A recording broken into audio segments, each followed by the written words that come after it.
हाँ, मोदी जी की तो मजबूरी है। अगर केंद्र में उनको सरकार चलाना है तो नीतीश जी को मनाना है। अब तो नीतीश जी के कठपुतली बन के रह गए हैं मोदी। जो भी गरीबों की बात करेगा, जो जनहित की बात करेगा, वो मोदी जी का दुश्मन हो ही जाएगा, नीतीश जी का दुश्मन हो ही जाएगा। बिहार में हमारे दल को यहाँ तक ले जाने में मरहूम सांसद, पूर्व सांसद साबुद्दीन साहब का बहुत सहयोग रहा है। उन्होंने खून पसीने से इस पार्टी को सींचा है।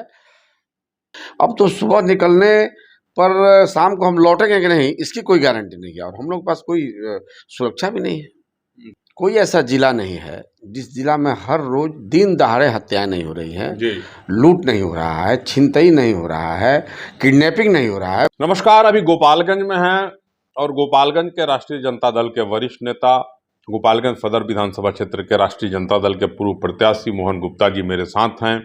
और आजकल जो मुद्दा छाया हुआ है आरक्षण का, दूसरा मुद्दा है अपराध का और तीसरा मुद्दा है महंगाई का। इन मुद्दों पर बात करेंगे और जानने का प्रयास करेंगे कि डबल इंजन की सरकार देश में और प्रदेश में चल रही है, उसके बाद भी न तो अपराध पे अंकुश लग रहा है, न महंगाई पे अंकुश लग रहा है। और आरक्षण का मुद्दा तो आप जान ही रहे हैं। कई राज्यों में, कई स्थानों पे आप देखे होंगे पुलिस किस तरह से जो है आरक्षण की मांग करने वाले लोगों पे उस दिन लाठी भाजी थी। इन तमाम बिंदुओं पे चर्चा करेंगे। बहुत बहुत स्वागत, बहुत वंदन। आपका भी बहुत अभिनंदन, स्वागत। आप सारण के वरिष्ठ पत्रकार में भी गिने जा रहे हैं, इसके लिए आपको बधाई देते हैं। चलिए, आपका आशीर्वाद है। कह रहे थे बड़ी अपराध बढ़ गया है बिहार में। राष्ट्रीय जनता दल के जो तमाम घटक दल के लोग हैं कह रहे हैं कि अपराध एकदम बेलगाम हो गया है। अब अपराध हमको लगता है कि ये अति महा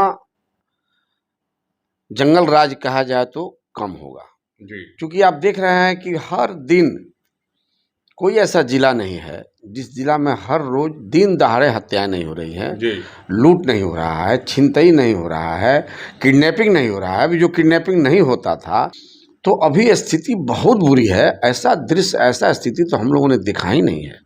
अब तो सुबह निकलने पर शाम को हम लौटेंगे कि नहीं, इसकी कोई गारंटी नहीं है। और हम लोग के पास कोई सुरक्षा भी नहीं है जी। तो बहुत अपराध बढ़ गया है। हत्याएं, लूट, डकैती, छिनतई, किडनैपिंग। अब नहीं लग रहा है कि अब बिहार में जो आज से 10 वर्ष पहले जो नीतीश कुमार का जो चेहरा था, जिन्होंने सचमुच में कुछ अपराध पर काम किया था। आप कह रहे हैं कि नीतीश कुमार का चेहरा जो है वह पहले वाला नहीं रहा। मोदी जी खुद कह रहे हैं कि नहीं, इस बार का चुनाव भी जो होगा वह नीतीश कुमार के चेहरे पे ही लड़ा जाएगा। अब तो मजबूरी है ना, मोदी जी की तो मजबूरी है। अगर केंद्र में उनको सरकार चलाना है तो नीतीश जी को मनाना है। अब तो नीतीश जी के कठपुतली बन के रह गए हैं मोदी जी। चिराग पासवान के बारे में भी देखा जा रहा है कि कई मुद्दों पे चिराग पासवान केंद्र सरकार से अलग होकर के और अलग सुर अलाप रहे हैं। जो भी गरीबों की बात करेगा, जो जनहित की बात करेगा, वो मोदी जी का दुश्मन हो ही जाएगा, नीतीश जी का दुश्मन हो ही जाएगा। कारण क्या है? कारण यह है कि बीजेपी सरकार जो आरक्षण समाप्त करना चाहती है, अनुसूचित जाति जनजाति को विशेष रूप से निशाना बनाए हुए है। आप देखे थे अभी इलेक्ट्रल तरीके से जो बहालियों का जो इन्होंने कानून बनाया था, जिस पर अभी तत्काल में रोक लगा है।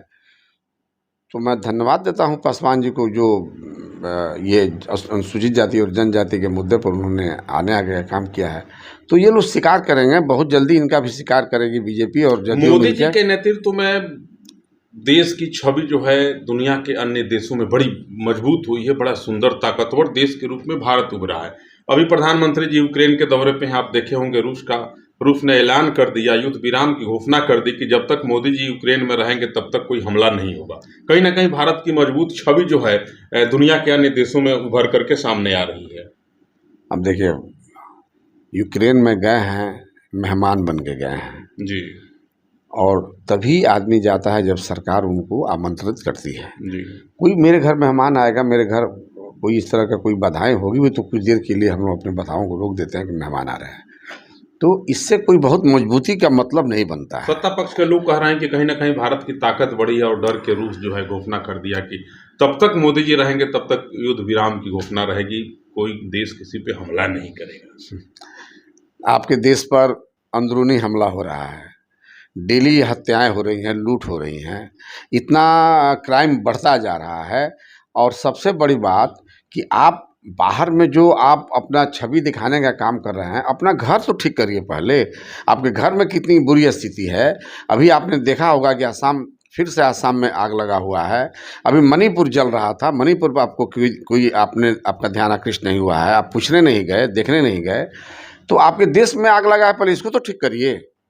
अभी अभी यहाँ बहुत मजबूती की जरूरत है। यहाँ देश को काफ़ी जो देश में जो विखंडता है, जो आपस में द्वेष कलह जो आपने पैदा कर दिया है हिंदू मुस्लिम के नाम पर, जो आपने देश में जो एक ऐसा अलग जगाया है, जो बहुत लगता है 50 वर्षों तक आज भारत को एक होने में दिक्कत है। बिहार में अपराध की बात हो रही है और बंगाल में देखे होंगे एक महिला डॉक्टर के साथ सामूहिक रेप किया गया, उसके बाद उसकी जघन्य तरीके से हत्या कर दी गई। वहाँ के बारे में क्या कहेंगे आप? वही ना बोले हैं कि आप महिला को आगे लाने की बात करते हैं, महिला को हक देने की बात बेटी करते पढ़ाओ हैं, और बेटी बचाओ। बेटी पढ़ाओ बेटी बचाओ की बात करते हैं। और आपकी बेटी जो एक डॉक्टर को बनाने में भारत सरकार का, चाहे बिहार सरकार का, चाहे जो भी गवर्नमेंट सरकार का है, बहुत पैसा लगता है। 5-5, 10-10 करोड़ रुपए एक डॉक्टर बनाने में लगता है। उस डॉक्टर की हत्या हो गई, अस्पताल में हत्या हुई, ड्यूटी के समय हत्या हुई। इस जघन्य अपराध के पहले आपकी आंखें क्यों नहीं खुली? आपकी आंखें तो नहीं खुली। आपका तो ध्यान नहीं है महिलाओं की तरफ, आपको तो ध्यान है अपने अपने को चमकाने के ऊपर। तो अभी जाइए ना, अभी बिहार में, इस देश में सबसे ज्यादा अगर महंगाई है तो बिहार में है। सबसे ज्यादा अगर गरीबी है तो बिहार में है। सबसे ज्यादा अगर क्राइम है, हत्या लूट अपहरण है, तो वो बिहार में है। सबसे ज्यादा अगर बेरोजगारी है, लोग रोजगार बिना मर रहे हैं, तो बिहार में मर रहे हैं। तो जितना बुरा स्थिति में हमारा बिहार गुजर रहा है, बिहार के पास कोई आमदनी का जरिया भी नहीं था, नहीं है। हम लोगों को बड़ी खुशी हुई थी कि लगता है कि अब की बिहार को विशेष राज्य का दर्जा मिल जाएगा। प्रशांत किशोर जी कह रहे हैं सर कि अगर मेरी सरकार बनती है तो सरकार के शपथ ग्रहण के 1 घंटे के बाद जो है बिहार में दारूबंदी को समाप्त कर दिया जाएगा, विद इन 1 आवर्स। अब तो ये नीतीश जी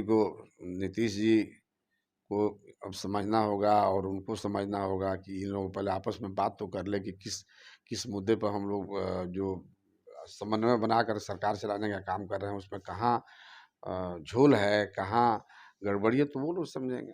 प्रशांत किशोर कह रहे हैं कि अगर मेरी सरकार बनती है तो 1 घंटे के अंदर जो है हम दारूबंदी को समाप्त कर देंगे। प्रशांत किशोर तो बीजेपी का बी टीम है।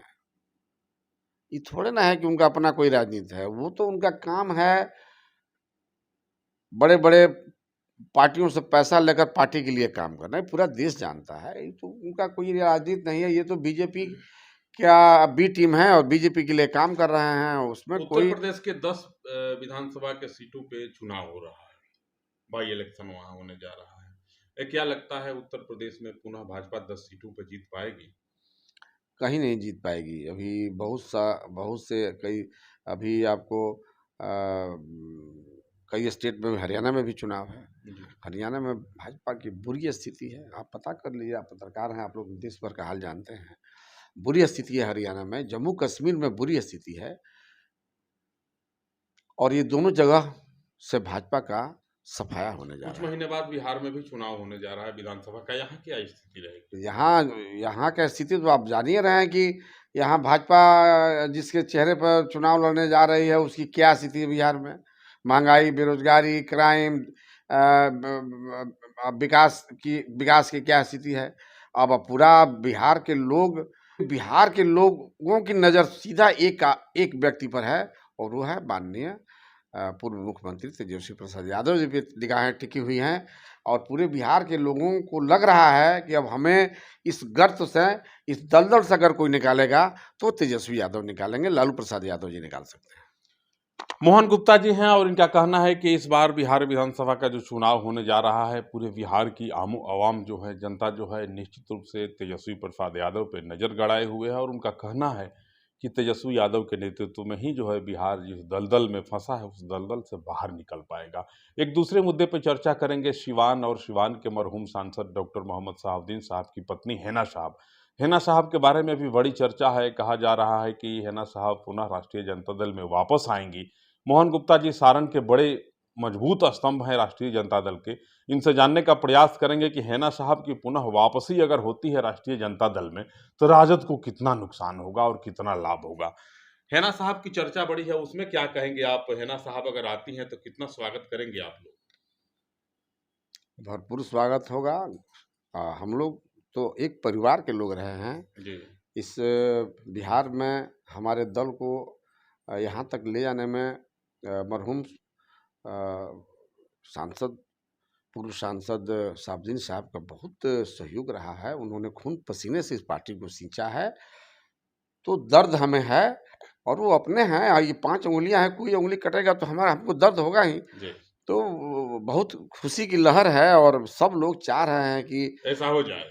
हाँ, और ऐसा हमको लग रहा है कि अब वो दिन दूर नहीं जब हमारी पार्टी फिर से जो है अपने बिछड़े भूले हुए अपने, उनका अपना घर है, अपना उनका हिस्सा है, अपना अपना उनका सब कुछ उनका अपना यहाँ है। हेना साहब पे जब बात होती है तो मोहन गुप्ता जी कहते हैं कि उनका हिस्सा इस पार्टी में है, उनका घर है। अपने घर में आने के लिए न तो किसी वक्त की प्रतीक्षा करनी पड़ती है और न किसी का इंतजार करना पड़ता है। हेना साहब अगर राष्ट्रीय जनता दल में पुनः वापस आती हैं तो खैर मकदम होगा, बहुत दिल से स्वागत ये लोग करेंगे उनका। बहरहाल चर्चा तो बड़ी जोरों की है पटना से लेकर और सिवान के राजनीतिक गलियारों में कि हेना साहब और लालू जी की मुलाकात होती है विनोद जायसवाल जी के आवास पर। एक चर्चा जो प्रारंभ हुई, जितनी तेजी से चर्चा प्रारंभ हुई, चर्चा को उतना ही तेजी से विराम लगते हुए भी देखा जा रहा है। बहरहाल राष्ट्रीय जनता दल के जो लोग हैं, उनका कहना है कि हेना साहब पुनः अगर आती हैं, तो राष्ट्रीय जनता दल और मजबूत होगा और इस बार जो है निश्चित रूप से बिहार में राष्ट्रीय जनता दल की सरकार बनेगी और तेजस्वी यादव मुख्यमंत्री बनेंगे। बहरहाल राजद के वरिष्ठ नेता मोहन गुप्ता जी के साथ आप मुझे देख रहे थे। महंगाई पे, अपराध पे, भ्रष्टाचार पे और केंद्र सरकार की गलत नीतियों पे चर्चा हो रही थी।